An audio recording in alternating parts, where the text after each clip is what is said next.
इसको अभी मस्जिद में ले जाओ, इसे कहो कि कुरान पाक पे हाथ रख के बताए कि इसने सारी जिंदगी मेरे बारे में ऐसी बात सुनी है। ये मुझे पता लग जाए ये इस किस्म का, मैं इसको खुद घर से निकाल दूं। मुझे डालना चाहिए इनको ईसीएल पे, मेरे बच्चे को डालना चाहिए ईसीएल पे कि जब तक इंक्वायरी मुकम्मल नहीं होगी तुम कहीं नहीं जा सकते हो।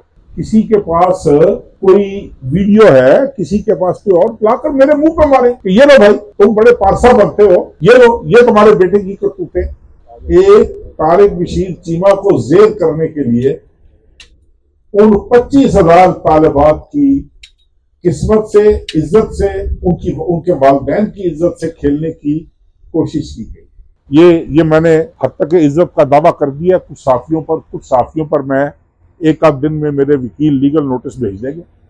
मैं इतने वालिदैन के क्वेश्चंस को जवाब दे चुका हूं कि चीमा साहब अब हमारी बच्चियां कहां जाएंगी, अब हमारा क्या बनेगा, क्या होगा। और मैं समझता हूं कि फिर कुछ लोगों का फिर दो डिफरेंट स्कूल ऑफ थॉट्स हैं। एक स्कूल ऑफ थॉट ये कहता है कि जी ये गलत एक्शन हुआ है, एक स्कूल ऑफ थॉट कहता है कि जी बड़ा अच्छा एक्शन हुआ है। ये बच्चियां, ये तो तकरीबन 25,000 से ज्यादा तालिबात हैं जो इस्लामिया यूनिवर्सिटी में इस वक्त जेर तालीम है।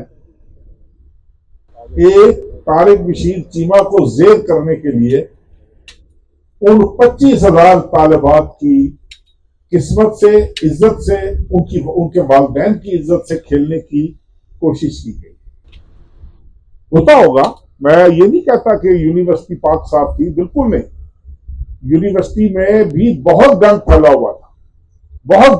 हुआ था, और ये वाइस चांसलर साहब की और उनकी इंतजामिया की जिम्मेदारी बनती थी कि वो इस गंद को साफ करते, इस पर नजर रखते, सिक्योरिटी प्रोवाइड करते बच्चियों को, और इस मामले को इस तरीके से चलाते कि किसी की उंगली ना उठती। लेकिन बदकिस्मती से यहां पर मुझे बड़े अफसोस के साथ कहना पड़ रहा है कि बाज लोगों ने इस हद तक भी कोशिश की कि कोई नामो निशान नहीं था हमारा। आप बात करें ना जी, आप क्यों नहीं बताते कि वफाकी वजीर ने आप पे प्रेशर डाला है?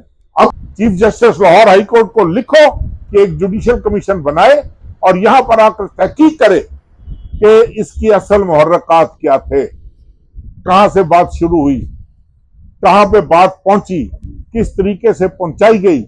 आप यार, मुझे तो दुख हो रहा है, यकीन करो, वल्लाह बाखुदा मुझे इतनी तकलीफ हो रही है कि यार वो बच्चियां, मेरे पास एक ऐसा शख्स आया कल, वो कहता चीमा साहब मैं तो पैसे इकट्ठे करके अपनी बच्ची की फीस भरता हूं, मेरा क्या बनेगा, मैं कहां जाऊंगा।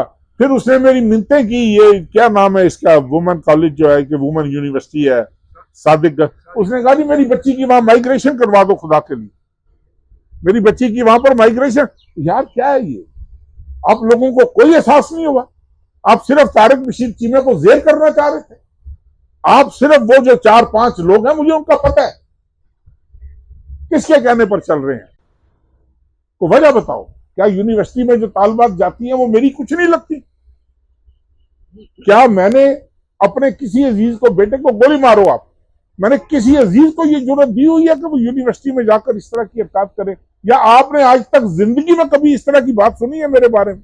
आपने एक दफा तो मुझसे पूछा होता यार, एक दफा फोन कर लिया होता, एक दफा ये कहा होता कि चीमा साहब ये बात चल रही है, आपका इस पे क्या।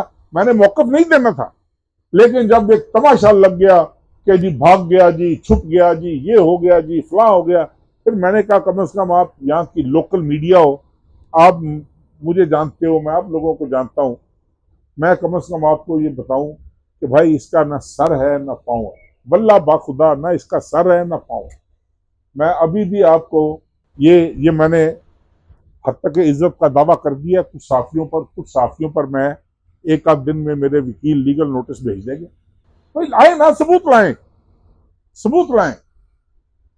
ये रोज का तमाशा, रोज कभी जूतियां खाते हैं, कभी मार खाते हैं, कभी तमाशा लगवाते हैं अपना, रात को चैनल के ऊपर बैठकर ये बन जाते हैं कि इनसे बड़ा इंटेलेक्चुअल कोई नहीं है।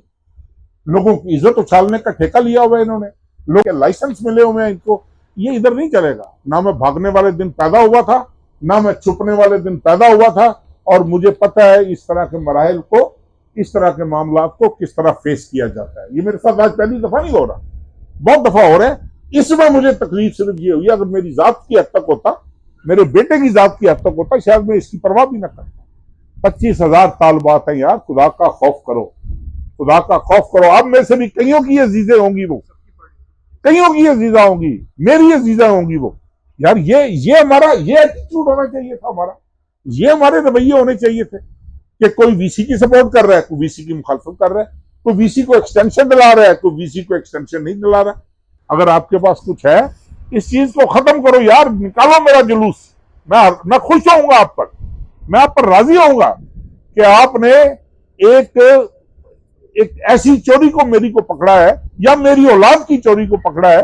यार मैं तो यकीन करो, मैं तो इस तरह के बोर्ड, ये मुझे पता लग जाए ये इस किस्म का, मैं इसको खुद घर से निकाल दूं। जिसने ये सड़क भी इस्लामिया यूनिवर्सिटी तक लेकर गई, उसके बाद हासिलपुर वाली सड़क तो बहुत बाद में शुरू हुई, ये सड़क इस्लामिया यूनिवर्सिटी तक मैंने पहुंचाई।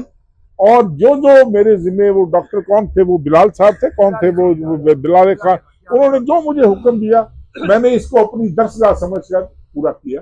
और मुझे कितने दुख के साथ है कि किसी को ये नहीं, बस तारिक चीमा भाग गया, तारिक चीमा छुप गया, तारिक चीमे को मनाजरे का चैलेंज दे दिया, तारिक चीमे को हमने ये कर दिया। भाई मुझे नहीं लग रहा, भाई किस चीज का मुनाजरा करूं मैं, किस चीज का मुनाजरा करूं? अगर आपके पास कोई सबूत है तो लाओ प्लीज। मैं आप सब दोस्तों से दरखास्त करता हूं कि खुदा के लिए अगर किसी के पास कोई सबूत है तो मुझे बताएं, खुदा के लिए मुझे बताएं। मुझ पर ऐसा यार इतना तो सोच लिया होता, मैंने इस जिले की, मैंने इस इलाके की खिदमत की है। आप चंद लोगों को छोटे छोटे मफादात की खातिर आपने चंद लोगों के कहने पर मेरी इज्जत उछालने की कोशिश की, मेरी पगड़ी उछालने, किस लिए यार? मैंने जिंदगी कैसे गुजारी? आपको क्या पता मेरी जिंदगी के शबाना रोज कैसे गुजरे? आपको नहीं पता बल्ला बाखुदा। और आप लोग बैठकर चंद लोग जो हैं वो 4 टकों की खातिर, हमें एक एक चीज का पता है। ये 4-5 दिन जो हमने तहकीकात की है, हमें एक एक चीज का पता है, कहां से बात शुरू हुई, कहां पर खत्म हुई। आए कोई टीम, आए जुडिशियल कमीशन, आए HEC की कमेटी, बुलाए हमें, बुलाए बाकी सियासतदानों को, बुलाए वाइस चांसलर को, बुलाए उनकी कमेटी को। भाई ये देखो क्या है जी, वो जी फलाने एहसान, क्या नाम था उसका, एहसान जट के साथ जी वलीदात की तस्वीरें हैं। एक SHO लगाओ ना थाने में, AC लगाओ, तहसीलदार लगाओ, अच्छे लोग जाकर कहते हैं सर एक सेल्फी ले लें। सर आप माइंड तो नहीं करेंगे, एक सेल्फी ले लें आपके साथ? मैं तो यार फिर एक सियासतदान हूं, छोटा सही, मामूली सही, तो हमारे दफ्तर में भी लोग आते होंगे, सेल्फी की जिद करते होंगे। देखो जो मेरी इतला है, हो सकता है मैं गलत हूं, 4-5 प्रोफेसर हैं जो इस गैंग, जिन पर मुश्तमिल ये गैंग थी, जो मेरी इतला, हो सकता है गलत हो, मैं वसूख से इस तरह की बात नहीं करता। और उन्होंने क्या किया है, क्या नहीं किया, मैं इस डिटेल में मैं जाना ही नहीं चाहता यार। हमारी बच्चियां हैं, मैं इस डिटेल में नहीं जाना चाहता वल्लाह बाखुदा। हाँ, मैं एक मुजरम हूँ, मुलजम हूँ, मुझे पकड़ा गया, वो काबू आ गया हूँ मैं, ओहो मतलब ऐसा काबू आया हूँ। मेरे से पूछ लो यार, मेरी सफाई जिस तरह लेनी है, मुझे तो ये तवक्को थी कि आप सारी जिंदगी से मेरे वाकिफ हो, कम से कम ये गवाही मेरा बदतरीन मुखालिफ भी दे देगा कि यार इस कमाश के लोग नहीं है ये। लेकिन नहीं, वो बहरहाल अपनी अपनी किस्मत होती है। आप इस साल का आप ले लें कि पिछले साल इस वक्त तक कितनी एडमिशन की दरखास्तें आई थी, इस साल कितनी, आपको अंदाजा हो जाएगा, आपको इस बात का एहसास नहीं हुआ किसी को। यार मेरी लड़ाई है, मैं लड़ूंगा, बरमरा लड़ूंगा आप लोगों से। आप यार मुझे मारना हुआ मुझे मार देना, मुझे सियासी तौर पे तब वो इमरान शमस साहब बैठा हुआ मेरा भाई, उसने मेरा सियासी मुस्तकबिल दाव पे लगा दिया। उसने कहा दाव पे लग गया सियासी मुस्तकबिल, उसने कहा इसकी मतलब ये जी इसका बेटा हमेशा ही निकला है, इसके बेटे ने ये कर दिया। मैंने कहा यार ये पता नहीं, खबरें अखबार चाहिए ना आजकल, हाँ वो सुर्खी लगी बड़ी। मैं हम दोस्तों मैं कहाँ जाऊं यार, कहाँ जाऊं मैं? इसको अभी मस्जिद में ले जाओ, इसे कहो कि कुरान पाक पे हाथ रख के बताए कि इसने सारी जिंदगी मेरे बारे में ऐसी बात सुनी है। देखो क्या, किससे लड़ूं यार, किससे लड़ूं, किससे गिला करूं? चलो आप मेरे मुखालिफ हो, आपको नजरियाती इख्तलाफ है, आप सियासी मुखालिफ हो, भले करो यार, यार इस जामिया को तो बचा लो, ये तो तहकीक करा लो कि ये क्या वजह बनी है। तारक बशीर चीमा तो घर की मुर्गी है, फिर उन काबू कर लियो।